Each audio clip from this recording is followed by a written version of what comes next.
Welcome to the Workology Podcast, a podcast for the disruptive workplace leader. Join host Jessica Miller Merrill, founder of Workology.com, as she sits down and gets to the bottom of trends, tools, and case studies for the business leader, HR, and recruiting professional who is tired of the status quo. Now here's Jessica with this episode of Workology. One of the most insidious problems that job seekers have might surprise you. It's dealing with job application scams. It seems like there are so many scams out there, almost as many as the jobs that are actually real. And it can be really difficult for job seekers to be able to tell the difference.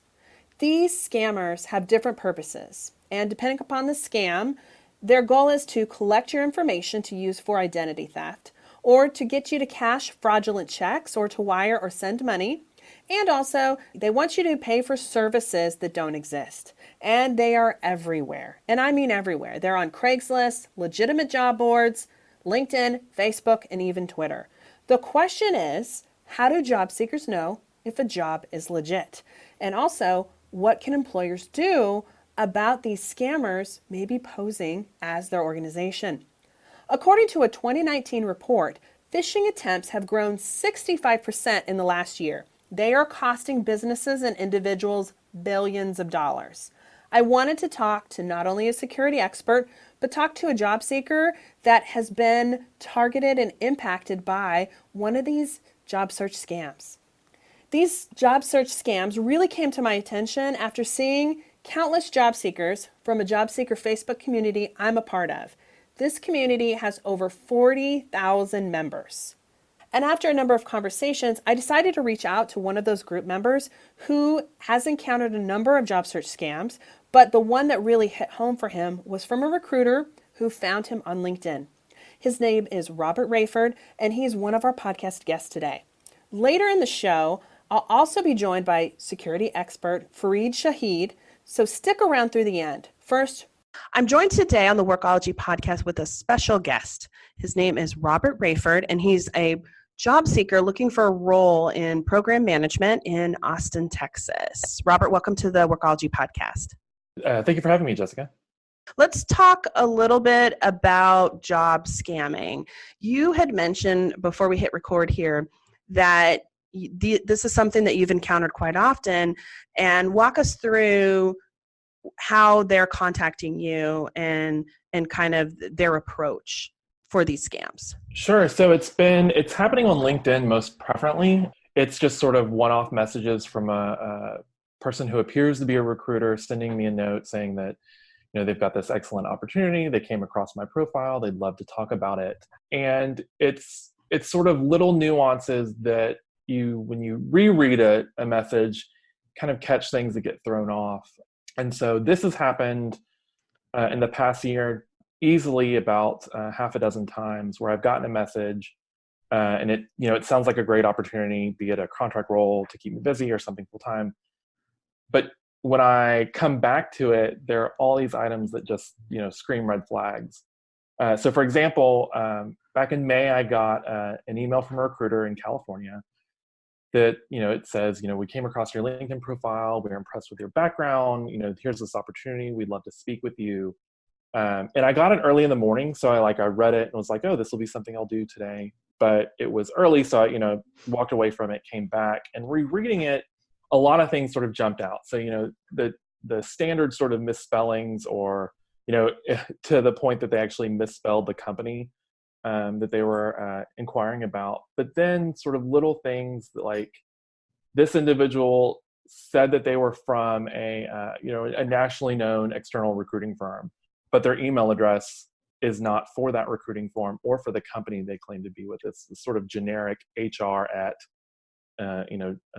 initials.com. And that really raised a flag for me because having worked with external recruiters before, there's a bit of laying claim to someone when they present a candidate. So they're not going to have me send an email or a resume, to a generic email address. They're going to want to connect with me, find out about me before I just get thrown into a company. They're going to want to, make sure that they're presenting a true candidate to whoever their client was. And then it's sort of, thinking back on it, I read this at 5 a.m. in the morning. and they're claiming to be in California, which puts them at 3 a.m. in the morning. So it seems very weird that someone in California is reaching out to me at 3 a.m. And I ended up doing, so for whatever reason, sort of it clicked in my head, like, this is clearly a phishing scam. Did someone's profile get taken over? I did a reverse image search of the individual, and I found 10, 15 different LinkedIn profiles using that headshot. And so I immediately was like, all right, we're done. This is a phishing scam. And I reported it to LinkedIn and kind of walked them through the problems I found, and showed them where this was a stock photo of quote unquote gentleman. And they were really responsive and sort of like, we're going to look into this. They were very helpful in sort of helping take down or block that profile so that no one else falls into this scam. What advice do you have for employers? Because I'm of the belief that they don't realize how prevalent this actually is. Now, there are many, many, many LinkedIn profiles that are fake, but for individuals to go to such links to pretend or be seen as they're representing a large brand or an organization, that's a lot of steps. So what do you think employers should be doing to maybe better communicate with a job seeker like you if they're reaching out and engaging you for an opportunity? I've always, from a personal perspective, I always try to find out if the recruiter is actually a real person. So I've found that with especially small and medium-sized recruiting firms, as well as some larger ones, they'll put the recruiters out there. They'll put their information because they're looking to contact clients and talent. So you can always sort of check your work, if you may, that if this person actually is an individual who's interested in truthfully seeking you as a potential candidate, there's going to be some sort of listing out there of who that person is as it relates to that firm. I think with with internal recruiters or organizations that have an internal recruiting staff, if they could do sort of a similar process where you can validate who this person is and see that they're a legitimate recruiter working with the company, or there's their photo is on a page about recruitment. Some sort of nuance that allows you to really see, like, okay, this is a real person, this is a real contact, this isn't just some sort of nefarious intermediary who's trying to capture my information. And I think in job listings or posting of positions that you're looking to hire, making sort of note of where if you're interested in this role, you should be applying to us directly. What's interesting is I feel there are a lot of sites that actually have job listings that are true job posts, but they're not really affiliated with that company. So any sort of messaging or any sort of direction that if you're interested in this role, you should be applying with us directly. There's no need to go through an intermediary. Awesome. Thank you for the advice, Robert. And I wanted to ask you, where can people go to connect with you? Obviously, you're on LinkedIn. Where should people go to connect with you more? Sure. I've got my own site, bobdeuce.com. It's got a kind of breakdown of some fun facts about me and some client experience that I've worked with. Awesome. Hit them up if you are in the market for a program manager, contractor, full-time in the Austin area or remote. Let's take a reset. This is Jessica Miller-Merrill, and you are listening to the Workology podcast sponsored by Workology. Are you tired of putting your professional development on the back burner? It's time for you to invest in yourself with Upskill HR by Workology. We're a membership community focused on personal development for HR. Gain access to our elite community, training, coaching, and events. Learn more at upskillhr.com. I just finished up talking to job seeker Robert Rayford. He has been sharing with us some really insightful things about how these job search scammers have been targeting job seekers. And it got me thinking, as a job seeker, I think this is pretty common, but I don't know necessarily if recruiters and HR leaders or business leaders know how prevalent these scams are. Until maybe you get a phone call from a job seeker who has said that they've had an interview over GChat and they're wanting to follow up when their start date is happening. These are the kind of things that are happening. So we're talking about job seeker application scams and what to look for. I'd like to go ahead and bring in a security expert to kind of walk us through, as employers, as hiring managers, as HR leaders, what's happening and what we might or what we should expect. So I'm talking with Farida Shahid. Frida, welcome to the Workology podcast. Thank you, Jessica. Glad to be here. Talk a little bit about your background in security. How did you get here and what's your expertise? I got here, went through college for security, and got into the workforce quite immediately. I really wanted to get in there and get my expertise in. I started off in threat intelligence. I really wanted to do pen testing, which is more of the technical side of security. But as I gained more experiences, I realized that my background in teaching and mentoring and coaching was really valuable in terms of communicating cybersecurity to other people. So most of my experience from then on was security awareness, and that is when I created my company called Sakuva, where I help online business owners understand security.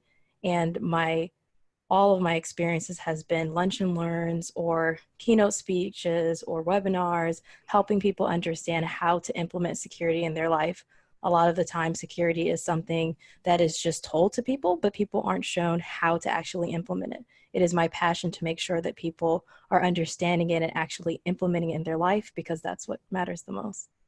There's nothing worse than having a phishing or a hacking or a scam like we're talking about today happen to you. So let's get right to it. As a security expert, what are some trends that you're seeing with these job scams? There are two sides of the scams. One with the job seeker application. So if you are trying to get a job and you're looking for a job, a lot of these scams will be well out there.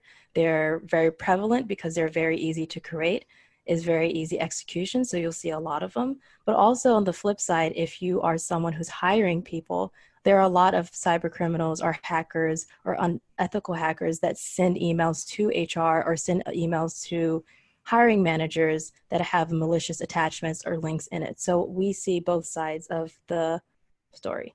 Yeah.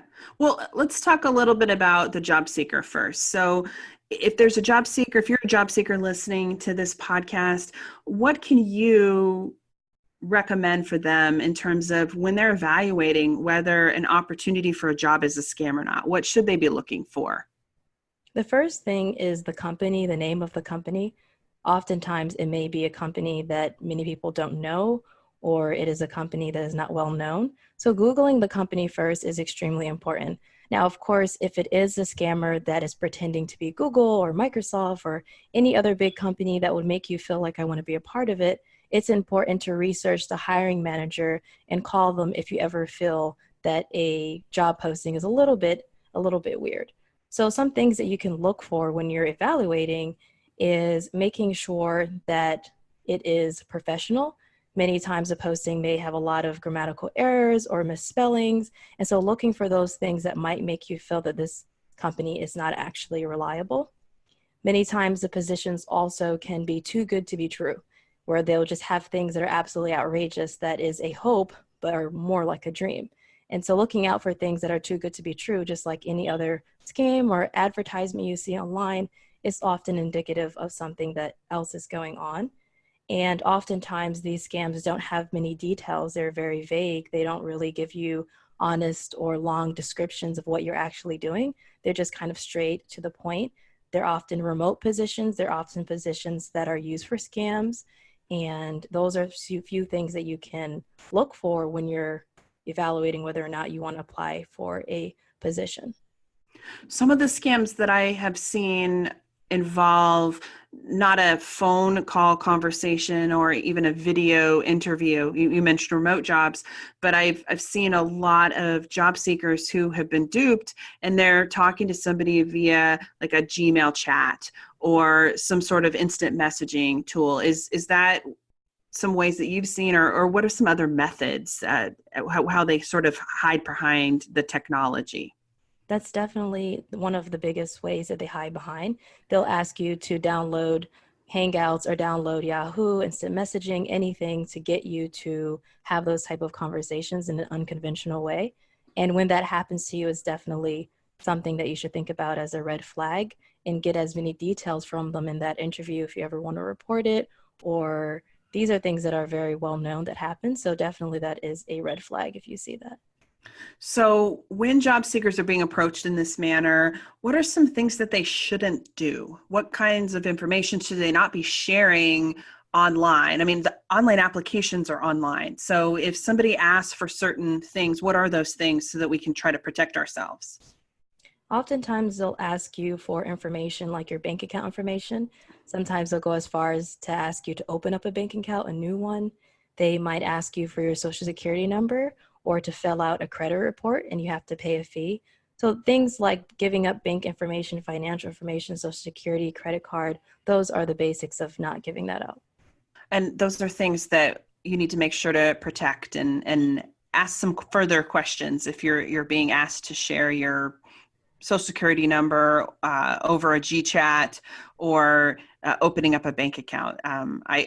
I hate that job seekers are impacted in this way because oftentimes I feel like they prey upon people who are maybe already in low income or a bad situation and take advantage of them even further, putting them in an even worse place than they were before. Most definitely, because you're more they view you as a more desperate place and you really want a job and you're looking for a job for a reason. And so you might do anything to make sure that you secure it. And oftentimes they'll say, if you pay this fee, you'll secure the job or it's 100% reliable, things like that, that somebody can't really tell you for sure. So I want to follow up with two questions, and it's kind of two-pronged. The first one is for job seekers. So let's say that you're a job seeker and you think that you might have been impacted or you might have gotten scammed or you're close to being scammed. What should job seekers do? How can they protect themselves? The first thing is understanding the warning signs that we talked about. These are warning signs that are normal and common that you will see very often. So when you see that, it's important to have a red flag basically in your mind and X out of that. But if you happen to be a victim of, and if you've already given information, just like any data breach or anything that will happen to you, and normally you would monitor your credit, make sure you're monitoring your bank account, whatever information that you gave. Also, you can make sure that you're not a part of identity theft or not impacted very much by making sure that you're watching your emails. So sometimes if you already are a part of a data breach or they've taken information from you, they'll try to take further information from you by still emailing you about things. Another way is that making sure you're practicing basic security essentials, and that is making sure you have a different password, making sure you're using two-factor authentication, making sure your passwords are actually secure and really good complex passwords and not just any password that may be unique. It has to be something that is going to protect your account. So on the other side of things, what about for recruiters and hiring managers? How can they protect themselves and their organization from being caught up in this job search scam? One thing we often see is emails being sent to hiring managers or HR about, here's a job application. Can you open it? Look at my resume. I think I'm good fit for the company. There should be a process or a technology that officially takes it in and scans it instead of it coming straight through from an email. You can also make sure you're practicing the general security practices when you see a phishing email. Oftentimes these jobs applications, they will come in times where people are most looking for jobs or during internship season. That is when we see an uptick in these type of scams for HR and hiring managers. What about as an employer, if you find out that there is a scam and your company is being misrepresented, how can they let candidates know maybe steps to take or not to fall for it, like in advance? Definitely utilizing the channels that you have to contact people, writing something about it in the public, making sure it's out in the open, and also maybe even having a practice where on your application you can say, make sure you're practicing good security practices or call this person. I would say for people who are looking at an application, get used to actually calling the company. And since everything can be a scam these days, even if they were to put it in the application, it is better to Google it and try to find a different number and call them up and say, hey, I was talking to so-and-so who said they were a hiring manager and it was for X and Y position. Is this true? So it's practicing good security practices from the beginning to the end. Thank you, Farida, for taking the time to kind of talk with us and enlighten us on some of the ways that job seekers and businesses and HR leaders can help protect themselves and their job candidates from these kind of job scams. Thank you. Where can people go to learn more about you and what you do? Definitely. So my company is called Sekuva. It's Sekuva. And if you Google search that, all of my social media, my website, everything that I do is there for you to see about security. It's definitely something that's important. I want to thank Robert Rayford for sharing his story with us today, as well as security expert Fareed Shahid on her tips for how to avoid job seeker application scams. I think it's the best advice is to listen to your instincts. If it doesn't feel right, check it out thoroughly. I love that Robert did the reverse image search. He is a sorcerer in training. A legitimate company will never ask a job seeker to pay for something during the application process. They only ask for personal information later on unless it is in a secure place like an applicant tracking system. Another thing I'm thinking a lot about as we wrap up this particular episode is brand management. How can employers and recruiting teams manage this process? What happens when somebody pretends to be them? How can it impact their personal brand and their digital reputation? Thank you for joining the Workology podcast, sponsored by Workology. This podcast is for the disruptive workplace leader who's tired of the status quo. This is Jessica Miller Merrill. Until next time, you can visit workology.com to listen to all our Workology podcast episodes.